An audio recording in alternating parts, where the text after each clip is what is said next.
Hello everyone. Today we talk about how to fix the app of Trello.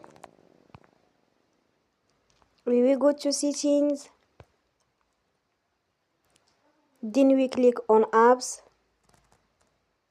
After that we will search the app Trello. And we click the wheel on for stop. After that we will go to storage. Then we click on clear cache. In the end, turn off your phone and you will recharge your phone again.